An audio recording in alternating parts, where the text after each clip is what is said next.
দুর্জয় পাহাড়ের নাম আমি আগে কখনো শুনিনি, কিন্তু আমরা 5 জন বন্ধু ঠিক করলাম এবার 25শে ডিসেম্বরের ছুটিতে পাহাড়ে ঘুরতে যাব।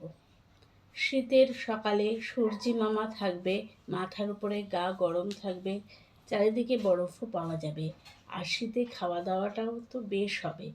সব মিলিয়ে এই 25শে ডিসেম্বরের ছুটিটা বেশ জমে যাবে। আগেই বলেছি আমরা 5 বন্ধু যাব বলে ঠিক করেছি, কিন্তু সবাই এক বয়সী না, এক একজনের বয়স এক এক রকম, তাই এক একজনের কাজও এক এক রকম। আমাদের মধ্যে রাতুল সবচেয়ে ছোট, সে কলেজে পড়ে, তার পড়াশোনার চাপ। আবার বিমলবাবু সবচেয়ে বড়, উনি অবসরপ্রাপ্ত একজন ভদ্রলোক। ওনার আবার কলেজ অফিস কিছুই নেই, কিন্তু ওনার বয়সী লোকের সাথে গল্প করার অভ্যাস আছে। আর তার সাথে এখন একটা মুদির দোকানে খাতা লেখার কাজ করেন। অফিসে অবসর হওয়ার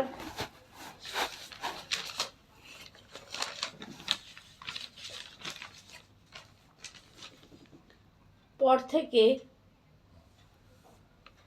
কারণ উনি কাজ ছাড়া থাকতে পারেন না, তাই শখেই করেন। আর বাকি রইল 3 জন, সুজয়, শঙ্কর আর আমি।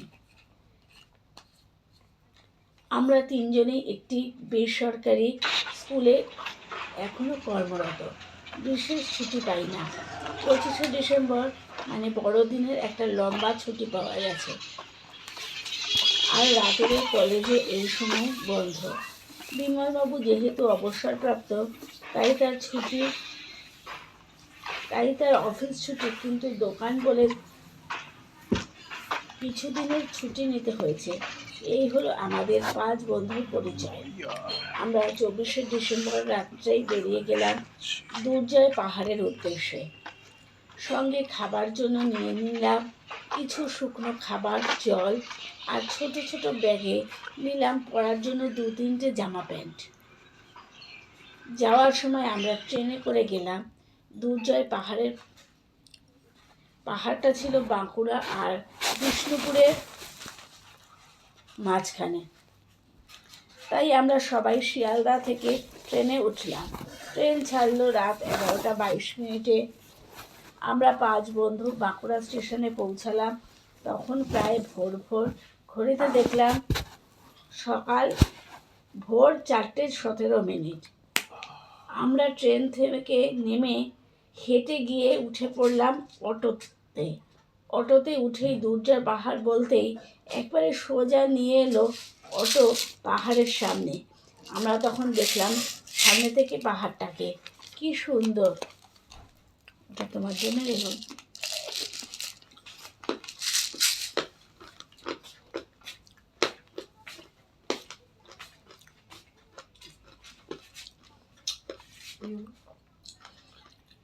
দাও। পাহাড়ের চারদিকে ফুল ফুটেছে। আমরা সাধারণত পাহাড় বলতে রুষ্ট ভাবে, এটা একেবারেই আলাদা। তারপর আমরা সবাই মিলে পাহাড়ে উঠতে শুরু করলাম।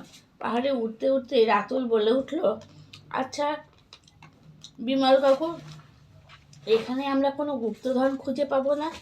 বিমল কাকু রাতুলের প্রশ্নের উত্তর দিল, হ্যাঁ ভাইপো, যদি আমাদের কপাল ভালো থাকে তাহলে গুপ্তধন না হোক আমরা একটা কিছু না তো পাবই।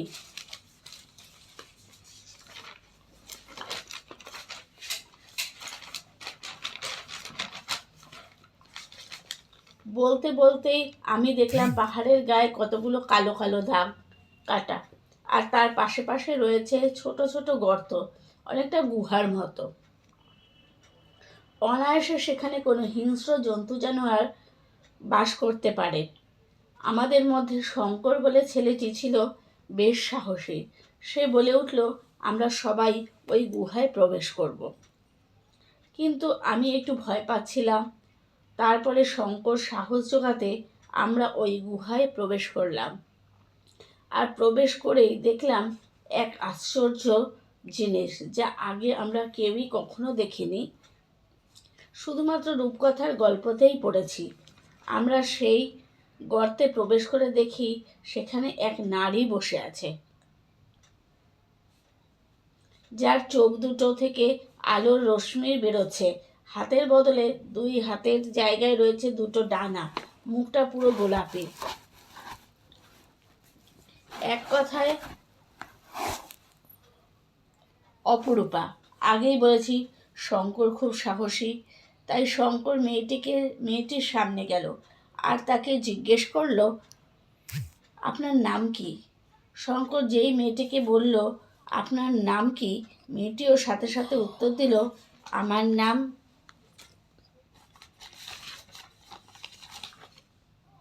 বিষ্ণুপ্রিয়া।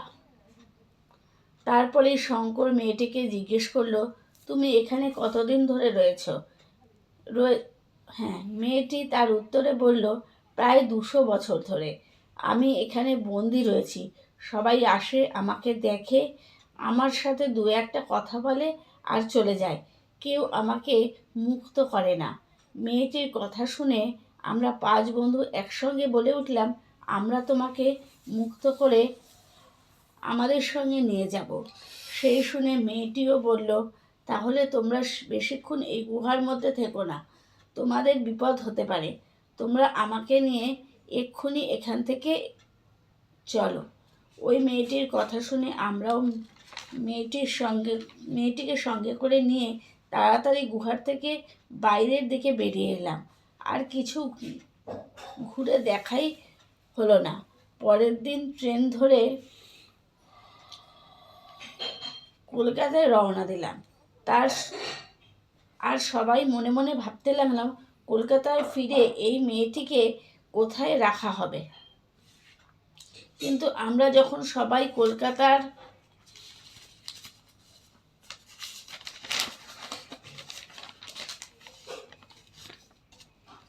ফিরে এলাম, তখন দেখলাম মেয়েটি অদৃশ্য। তাকে আর দেখতে পাওয়া যাচ্ছে না। তাই আমরা সবাই খুব নিশ্চিন্তে যে যার বাড়ি চলে গেলাম। পরে অবশ্য আমরা খোঁজ নিয়ে দেখেছি মেয়েটি আবার সেই গুহাতেই ফিরে গেছে।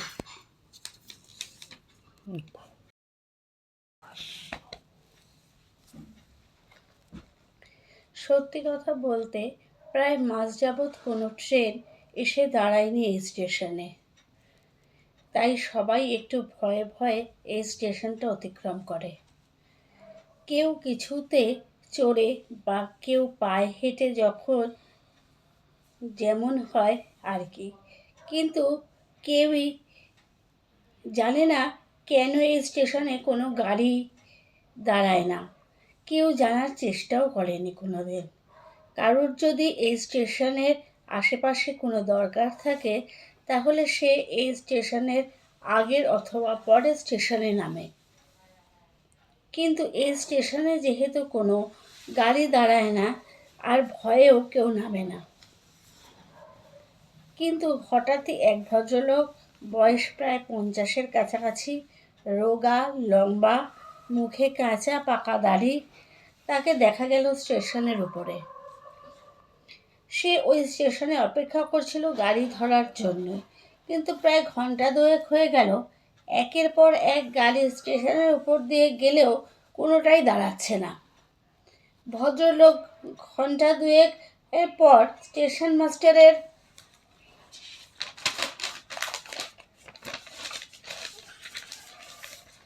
ঘরের দিকে গেলেন, কিন্তু সেখানে গিয়ে দেখলেন কেউ নেই, ঘর অন্ধকার। তখন তার মনে হলো, এতক্ষণ ধরে স্টেশনে দাঁড়িয়ে রয়েছি, একটা জনপ্রাণীও দেখতে পাইনি। এই কথা ভাবতে ভাবতেই একজন হনহন করে এগিয়ে আসছে স্টেশনের দিকে। তাকে দেখে দাঁড়িয়ে থাকা ভদ্রলোক জিজ্ঞেস করলো, আচ্ছা দাদা, এখানে কাউকে দেখতে পাচ্ছি না কেন? কিন্তু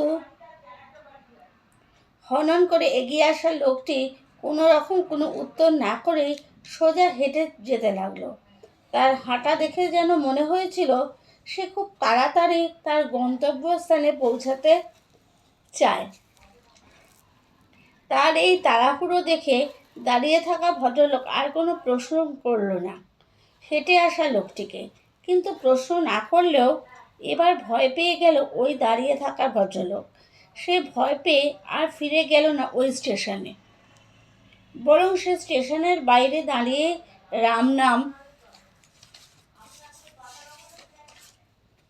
জপতে লাগলো।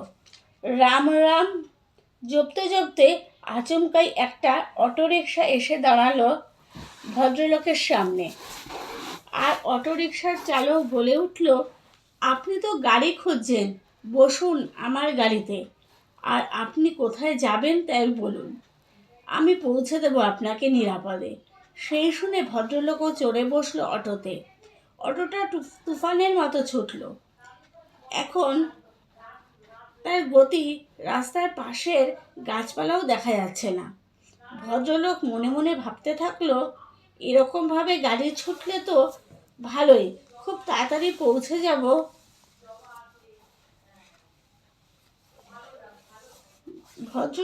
ভদ্রলোক হঠাৎই লক্ষ্য করলেন গাড়ির কোনো চালক ছাড়াই ছুটে চলেছে তুফানের মতো সামনের দিকে। কোনো চালক নেই, কিন্তু মাঝে মধ্যে কে যেন কথা বলছে। তিনি আবার ভয় পেয়ে গেলেন। ভয় পেয়ে অটোরিকশা চালককে গাড়ি থামাতে বললেন, আর উনিও মাঝ রাস্তায় নেমে পড়লেন গাড়ি থেকে নেমে যখন তিনি অটো চালককে ভাড়া দিতে গেলেন, তখন তিনি দেখলেন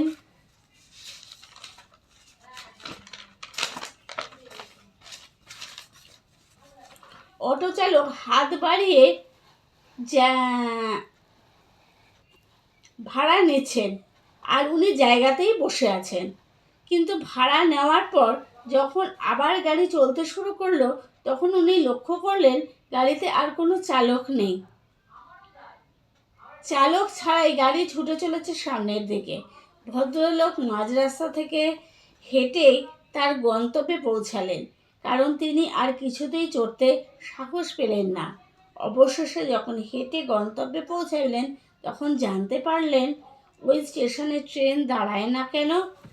আর ওই অটো চালক ভাইয়ের কথাও জানতে পারলো। আসলে ভদ্রলোক যাচ্ছিলেন তার শ্বশুর বাড়ি চাঁপাডাঙ্গায়। বিয়ের 3 বছর পর ভদ্রলোক যাচ্ছেন তার শ্বশুরবাড়ি। আসলে তার স্ত্রী যান না বাপের বাড়ি, তাই ভদ্রলোকেরও আর যাওয়া হয় না। এবারে যাচ্ছেন একটা বিশেষ কাজে, তাই তিনি একাই যাচ্ছেন, সঙ্গে স্ত্রী নেই। আগেই বলেছি, ভদ্রলোক শ্বশুরবাড়ি গিয়ে জানতে পেরেছে ওই স্টেশন আর অটো চালক ভাইয়ের কথা। তিনি জানতে পারলেন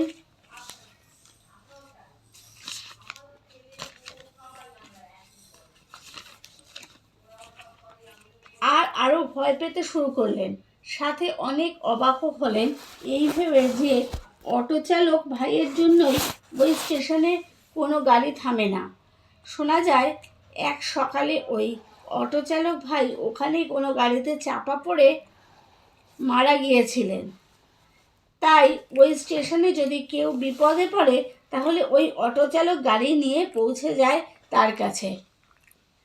সব শোনার পর ভদ্রলোক ঠিক করলেন, যখনই শ্বশুরবাড়ি আসবেন তখনই আর কোনো স্টেশনে যাবেন না, আর রাস্তা থেকেও কারোর সাহায্য নেবেন না। সরাসরি গাড়ি ভাড়া করেই চলে আসবেন শ্বশুরবাড়ি। প্রথম কবিতা প্রিয়। প্রিয়, তোমাকে দিলাম সূর্যমুখীর আলো, তোমাকে দিলাম লাল গোলাপের ছোঁয়া, একরাশ হাওয়া বসন্ত ডানা মেখে তোমাকে দিলাম এই ছোট্ট হৃদয়ের ভালোবাসা। পরের কবিতা বৃষ্টি। মুষলধারে বৃষ্টি পড়ছে, শরীর গিয়েছে ভিজে, বৃষ্টি বোধহয় হৃদয়ে ছুঁয়েছে ভালোবাসার প্রস্তাবে। গানের সুরে তালে তালে মন করেছ চুরি, তোমার ওই হাসি মুখী আমি দেখতে ভালোবাসি। এক একবার এসে সাধন করে পথ দেখিয়ে যান, এবার দেখালেন ত্যাগ। ঠাকুর এবার এসেছেন ধনী নির্ধন পণ্ডিত মূর্খ সকলকে উদ্ধার করতে। মলয়ের হাওয়া খুব বইছে, যে একটু পাল তুলে দেবে, শরণাগত হবে, সেই ধন্য হয়ে যাবে। এবার বাঁশ ও ঘাস ছাড়া যার ভিতরে একটু সার আছে সেই চন্দন হবে। তোমাদের ভাবনা কি? ঠাকুর সব সাধনা করেছেন, বলতেন আমি ছাঁচ করে গেলুম, তোরা সব ছাঁচে ঢেলে তুলে নে। ছাঁচে ঢালা মানে ঠাকুরকে ধ্যান চিন্তা করা। ঠাকুরকে ভাবলেই সব ভাব আসবে। তিনি যে সব করেছেন তা চিন্তা করা। ঠাকুর বলতেন আমাকে যে স্মরণ করে তার কখনো খাওয়ার কষ্ট থাকে না। তার নিজের মুখের কথা তাকে স্মরণ করলে কোনো দুঃখ থাকে না। কত সৌভাগ্যে মা এই জন্ম, খুব করে ভগবানকে ডেকে যাও। খাটতে হয়, না খাটলে কি কিছু হয়? সংসারে কাজকর্মের মধ্যেও একটি সময় করে নিতে হয়। তাকে ব্যাকুলভাবে প্রার্থনা করবে, সদা সর্বদা স্মরণ মনন রাখবে। বাসনা পুরলেই হয়, নইলে কিছুতেই কিছু নয়। বাসনা পুরলে শেষ জন্ম হলেই বাকি। বাসনা থেকেই সব, বাসনা না থাকলে কিসের কি? নির্বাসনা যদি হতে পারো এক্ষুনি হয়। ভগবান লাভ হলে কি আর হয়? দুটো কি সিং বেরোয়?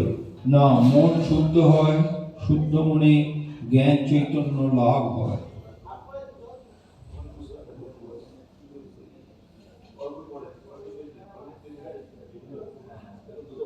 ওম শান্তি শান্তি শান্তি। হরি ওম তৎসৎ। শ্রীরাম। কবি জয় গোস্বামীর কবিতা মেঘবালিকার জন্য রূপকথা। আমি যখন ছোট ছিলাম খেলতে যেতাম মেঘের দলে।